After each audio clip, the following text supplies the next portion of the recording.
ASMR.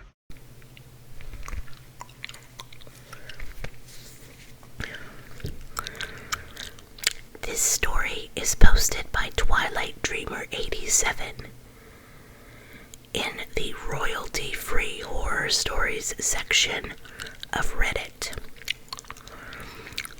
It's called My Parents' Haunted House. This may be too long for some people to read, but I had to share. This is the first time I am posting anything online about this. I am a 31-year-old woman, married, and recently moved back into my parents' house due to moving back to the town I grew up in. My husband and I are taking our time looking for our own place due to wanting something nice in the area, and that is usually hard to find. This particular story takes place in my parents' house, starting back 10 years ago. A description of the house for a bit of context. It's a 2-story brickstone house in city limits, but still surrounded by nothing but woods. You have to go through a garage that leads into the kitchen with the first bedroom to your left. Past the kitchen is the main living room, and to the right is the hall that is very open.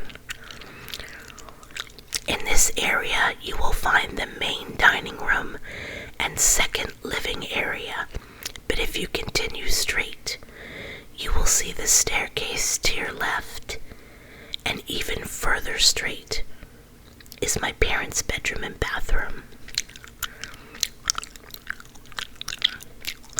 Going up the stairs, you will come to the third living area. Yes, this is a very large house, with 2 sets of French doors side by side that lead to the outside balcony. Going straight, then a sharp left leads you to the other 3 bedrooms and 2 bathrooms. This is where the story takes place. The first time I stepped foot into the house, I immediately felt off, like something just wasn't right. I felt a presence, but I didn't know what or who it was. I brushed it off, thinking I was just reading too much into it. I continued to feel this way for the next couple of years, and because of this, I didn't much enjoy visiting them.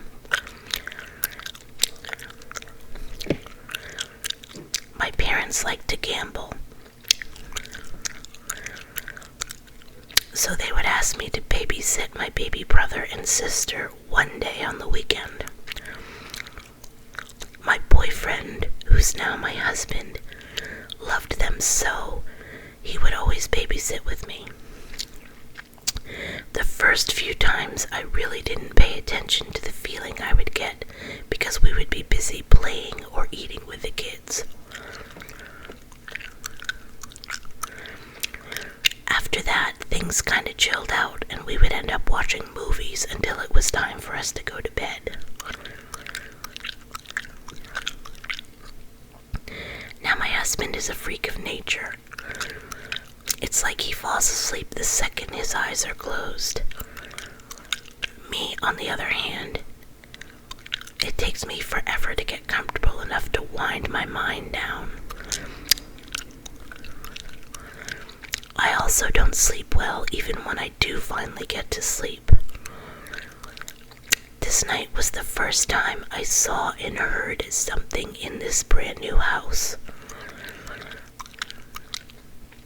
In this room, the bed is facing the doorway, but not directly in front of it. With the double doors open, you can see the front of the staircase and all the way down the hallway.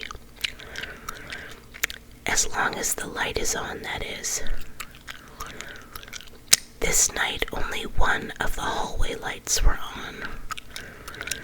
As I was lying in bed with the TV on, but the volume down low so I could hear if one of the kids called me, I was almost asleep when I hear one of my siblings coming down the stairs. I open my eyes a bit and wait for them to get to the bottom, but they never do. I don't think anything of it and close my eyes and begin to drift off again. A few minutes later, I hear it again.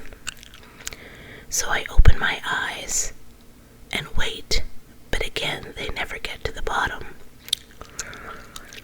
This time I sit up and listen, a bit spooked, but nothing I can't handle. I get a bit nervous, but still I go check to see if they're there, and maybe they're too scared to come all the way down the hall or something. No one is there. Confused and thinking I must be dreaming it up, I go back to bed, this time closing one of the double doors. It was a few hours later, around 2:30 a.m., when I feel like someone is very near me, as if they are standing next to the bed right in front of me.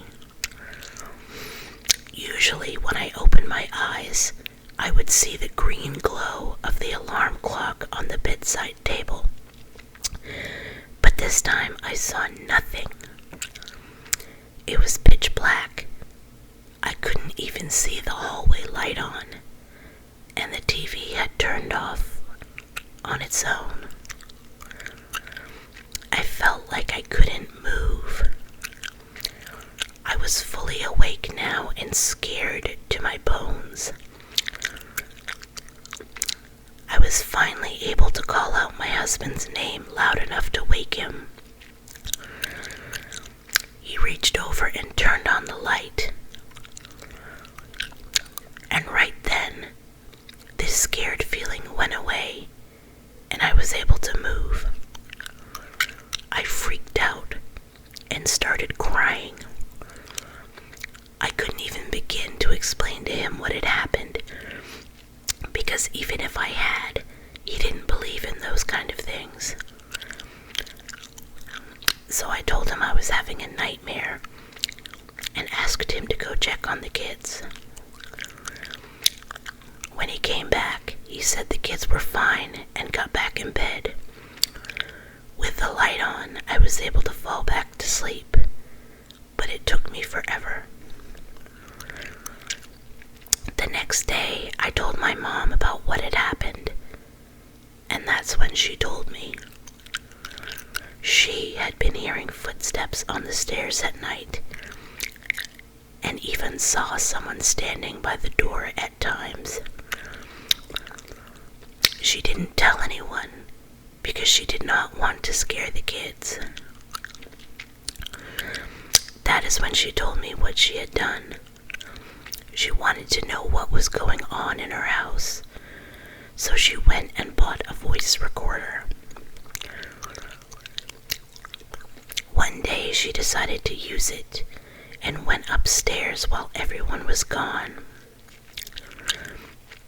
She asked your typical questions of who is here, what do you want, and why are you here? And then said, you have passed away and need to go into the light. You are not welcome here. The next day, she decided to leave the recorder in one of the bedrooms upstairs, while it was recording for about 4 hours while she was out running errands. I asked if she had checked it, and to my surprise, she said she had been too afraid to listen to it alone. I wanted to listen to it. Off we went to the computer and began listening to it after it had been uploaded. During the 4 hours that she was gone, you could hear something clicking or tapping. Sounds of a drawer opening and closing. But we weren't for sure. Then we listened to the part where she was asking questions. Now you could hear a sound that resembled a fan or maybe static throughout the whole thing, so some sounds were indistinguishable. But the one sound we did hear chilled us to the core when she asked, "What do you want?" It gave us an answer. I'm changing my brother's name for this, but it called out his name. The answer was Jamie. It didn't answer any other questions except for that one. I cried immediately. He wasn't having night terrors for no reason. Something was there for him every single night. We soon asked a friend to cleanse the house. For a long time, everything has been okay. My brother stopped having night terrors. My mom was able to sleep comfortably, and all was good again. Until now. I have been living in this house for a month and a half. For the last 3 weeks, I have been seeing things everywhere, especially when I am alone. Because of this, I won't stay alone anymore. I get this strong feeling of being watched. I had the feeling of someone pulling on my blanket at night. I think it's time for another cleanse. Oh, and just an FYI, I am 3rd generation on my mother's side of the family that is able to actually see spirits. My dad's side of the family has in the past, before I was born, practiced black magic. I don't like speaking to them, and I won't dabble in any of the spiritual stuff most people do. I stay as far away from it as possible, and I recommend that you do too. Even if you are careful, these spirits can haunt for a long time, even after you are gone. Here's an update. So I'm sitting in the living room, playing with my nephew. Mom's on the left couch, and sister is on the right couch. My nephew has a toy piano that is made of cloth and can be folded up. This piano is behind us in the corner with all my nephew's other toys. We are talking and watching my nephew attempt to walk when this piano makes a sound. It's like someone is pressing the keys slowly. We stop and stare and then look at each other, shocked. Then the keys are pressed rapidly until it finally shuts off on its own. Mom and I are not scared. My sister is terrified due to something happening to her last night around midnight. But that is a different story. Okay guys, that was a pretty good story. Pretty creepy. I'm just glad that I got through this video, because it seems like every time I start to record these, either the cats mess with me, or someone starts up their car outside, or someone drives by with, super loud bass thumping speakers whispers, or, you know, my phone, even though it's on vibrate, like makes a boom noise, or worst of all, I live super close to the train tracks, so randomly an Amtrak will go by, or a cargo train blowing their horn, or I'm not sure what this is, but sometimes it just sounds like something explodes on the train tracks, but I think it's just vibration or something. So anyway, if you liked this story, you can check it out on Reddit under their free horror stories section. There's more stories there. I haven't done one of these in a while. I'd like to do more of them. They don't seem to get a whole lot of views, but I don't know, it's still fun to do them. Again, if you have any requests, please send them to my email address, which is in the description, or you can leave a comment down below with a request. Alright guys, thanks for listening.